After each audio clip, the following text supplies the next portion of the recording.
2026 সালে বাংলাদেশে যে জাতীয় নির্বাচন অনুষ্ঠিত হবে, তো এই নির্বাচনে বাংলাদেশ জামাত ইসলামীকে ঠেকাতে বাংলাদেশের মাঠে নেমেছে 5 জন বাঘা বাঘা নেতা। মানে এই 5 জন বাঘা নেতার কাজ হচ্ছে যে কোনো মূল্যে জামাত ইসলামকে ঠেকাতে হবে।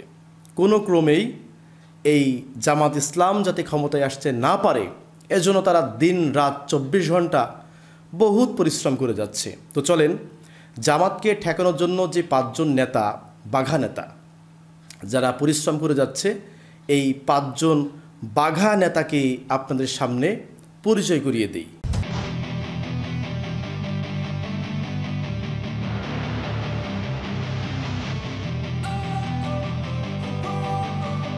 বাংলাদেশ জামাত ইসলামীকে ভোটের মাঠে ঠেকানোর জন্য যে বাঘা নেতারা কাজ করতেছে তার মধ্যে একজন অন্যতম বাঘা নেতার নাম হচ্ছে হারুন আর রশিদ, যিনি একজন বিএনপির নেতা।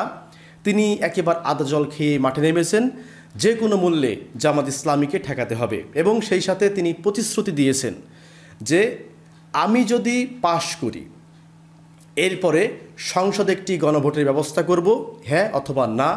এই গণভোটের মাধ্যমে স্বাধীনতা বিরোধী শক্তি জামাত ইসলামকে নিষিদ্ধ করা হবে।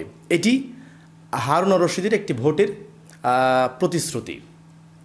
মানে আমি কিন্তু রিপিট করতেছি যে হারুন আর রশিদ তিনি প্রতিশ্রুতি দিয়েছেন যে তিনি যদি পাশ করেন সংসদে গণভোটের ব্যবস্থা করে জামাত শিবিরকে নিষিদ্ধ করা হবে। চলেন তার সেই বক্তব্যটা আমরা একটু শুনে আসি। এই গণভোট চাবো পার্লামেন্টে, এই স্বাধীনতা বিরোধী শক্তিদেরকে রাজনৈতিকভাবে নিষিদ্ধ করা হোক। এরা একেবারেই ভণ্ড। আমি বলছি ধর্মকে ব্যবহার করে তারা ক্ষমতায় যেতে চায়, এটা হবে না। আরো 100 বছর সাধনা করলো।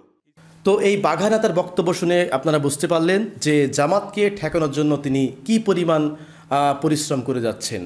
তো এই বাঘা নেতা সম্পর্কে যদি আপনার কোনো মন্তব্য থাকে তাহলে অবশ্যই কমেন্ট করে জানাবেন। এরপর জামাত ইসলামকে ঠেকানোর জন্য মাঠে আরেকজন বাঘা নেতা, মানে নেতা তো না, নেত্রী আছেন, তিনি হচ্ছেন রুমিন ফারহানা। এই রুমিন ফারহানা বর্তমানে মাঠের থেকে আপনার টেলিভিশন টকশোতে জামাতের বিরুদ্ধে প্রোপাগান্ডা তিনি বেশি চালাচ্ছেন, যাতে করে জামাতকে বাংলাদেশের মানুষের কাছে একটি মানে স্বাধীনতা বিরোধী শক্তি এটা প্রমাণ করতে পারলেই হয়তো ভোটের মাঠে তাদেরকে হারিয়ে দেওয়া সম্ভব। তিনি তার একটি বক্তব্যের মাধ্যমে বলতেছেন যে জামাত ছিল আগে মুরগির বাচ্চা, এখন হয়েছে হাঁসের বাচ্চা। মানে আগে ছিল আওয়ামী লীগ, এখন খোলস পাল্টিয়ে তারা তাদের পুরনো চেহারায় ফেরত গেছে। তো চলুন তার এই বিখ্যাত বক্তব্যটি আমরা একটু শুনে আসি। জামাতের নেতা কর্মীরা এখন ডিম ফুটে নতুন বাচ্চা বেরোনোর মতো। আগে ছিল মুরগির বাচ্চা, এখন হয়ে গেল হাঁসের বাচ্চা। ছিল তারা আওয়ামী লীগ, হয়ে গেল এখন শিবিরের প্রার্থী। দেখছেন না? তো দেখতে পেলেন বাংলাদেশের এই বাঘিনী নেত্রী কি পরিমাণ বক্তব্য দিলেন জামাত শিবিরের বিরুদ্ধে। তো এই বক্তব্য কি আপনি সমর্থন করেন কিনা সেটি অবশ্যই মন্তব্য করে জানাবেন। এরপরে জামাত শিবিরকে মাঠে ঠেকানোর জন্য সবচাইতে যিনি বিরাট ভূমিকা পালন করতেছে তিনি হচ্ছেন তারেক, মানে তারেক রহমান। অনেকে বিষয়টা কি তারেক রহমান বললে পারে অনেকে মনে করেন যে বিএনপি তারেকের কথা বলা হচ্ছে, এই জন্য তারেক নামে আপনি যদি সোশ্যাল মিডিয়াতেও সার্চ দেন তার ছবিগুলো সব চলে আসে। তো এই তারেক তিনি জামাত শিবিরকে ঠেকানোর জন্য বিশাল কায়দায় প্রোপাগান্ডা তিনি কিন্তু চালিয়ে যাচ্ছেন। এবং তিনি রিসেন্টলি তার একটা বক্তব্য বেশ ভাইরাল হয়েছে। জামাত শিবিরকে তিনি চ্যালেঞ্জ দিয়েছেন যে এই যে গণ অভ্যুত্থান হইল মানে আওয়ামী লীগের বিরুদ্ধে, এই গণ অভ্যুত্থানে জাতীয় পার্টি তাদের নেতাকর্মী দেখাতে পারবে, কিন্তু জামাত শিবিরের কোনো নেতাকর্মী গণ অভ্যুত্থানে ছিল এইটা জামাত শিবির দেখাতে পারবে না, এরকম একটা চ্যালেঞ্জ তিনি দিয়েছেন। চলেন তার এই বক্তব্যটা আমরা একটু শুনে আসি। আমি বলবো যে জাতীয় পার্টি তাদের নেতাকর্মী যতজনকে দেখাতে পারবে এই গণ অভ্যুত্থানে ছিল, জামাতে ইসলাম দেখাতে পারবে না ওদের অতগুলো নেতাকর্মী এই গণ অভ্যুত্থানে ছিল। আজকে চ্যালেঞ্জ করলাম, জামাত ইসলাম দেখাতে পারবে না যে জাতীয় পার্টির সমান অবদান তারা গণ অভ্যুত্থানে রাখছে।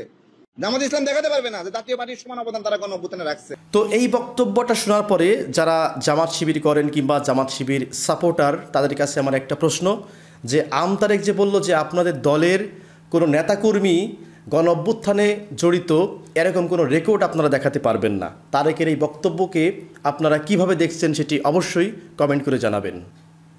এরপর জামাতকে ঠেকাতে আরেকজন বাঘা নেতা মাঠে আছেন, তিনি হলেন ফজলুর রহমান। মানে চিনতে পারছেন আমার ফাজু কাকা। কাকা খুব ভালো মানুষ মানে আমার দৃষ্টিতে। তো আমি আগেও বলছিলাম যে আমি আমার যে বন্ধুবান্ধবগুলা রিকোয়েস্ট করেছিল, যে ভোট চেয়েছিল, যে দাঁড়িপাল্লায় ভোট দেওয়ার জন্য, আমিও মনে করেছিলাম যে এইবার ভোটটা দাঁড়িপাল্লাতেই দেব। তো যখন দেখলাম যে আমার কাকা ফাজু কাকা বলল যে যদি জামাত ইসলাম ক্ষমতায় আসে তাহলে আমার কাকা বিষ খেয়ে মারা যাবে, তো এইটার পরে আমি মানে টেনশনে আমার ওই রাত্রে আর ঘুমই আসেনি যে আমার কাকা বলল কি, আমি তো এখন আর দাঁড়িপাল্লাতে আর ভোট দিতে পারবো না মনে হয়, কারণ আমার কাকা মারা যাবে। তারপর আমি মনে করছিলাম যে আমার কাকা হয়তো এটা মনের ভুলে বা রাজনৈতিক একটা বক্তব্য দিয়েছে। তো পরবর্তীতে আমার কাকা দেখছি আর একটা বক্তব্য দিয়েছে যে জামাত শিবিরকে যদি আপনি ভোট দেন তাহলে আমার মৃতদেহ পাবেন। তো চলেন আমার ফাজু কাকার এই বক্তব্যটা আমরা একটু শুনে আসি। ফজা পাগলা যে হারামজাদারা আমাকে এই টাইটেলটা দিয়েছে তাদের নাম হলো স্বাধীনতা বিরোধী মুক্তিযুদ্ধ বিরোধী জামাত।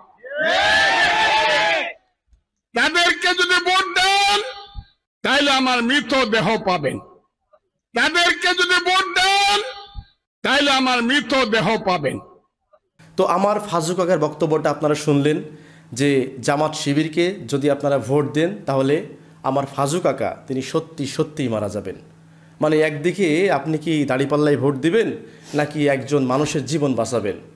মানে একদিকে আপনি ইসলামে ভোট দিলে দেশের উন্নতি হবে, অন্যদিকে আবার ইসলামে বলা আছে যে একজন মানুষের জীবন বাঁচানোও কিন্তু ফরজ।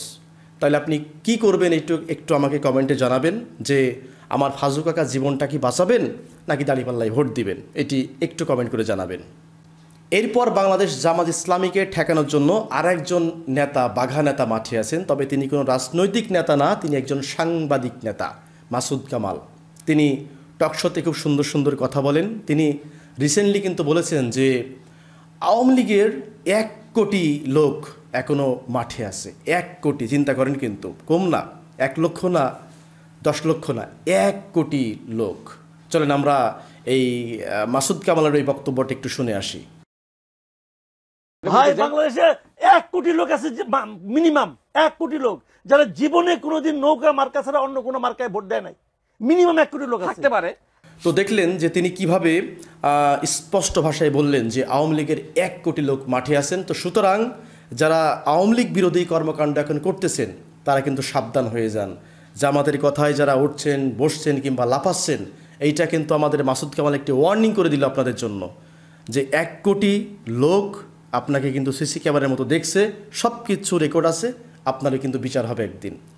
তো প্রিয় দর্শক, এই যে জামাত ইসলামকে ঠেকানোর জন্য যে বাঘা 4 জন নেতা মাঠে কাজ করতেছে, এই 5 জন নেতা সম্পর্কে যদি আপনার কোনো মন্তব্য থাকে তাহলে অবশ্যই কমেন্ট করে জানাবেন। ভালো থাকবেন, ধন্যবাদ সবাইকে।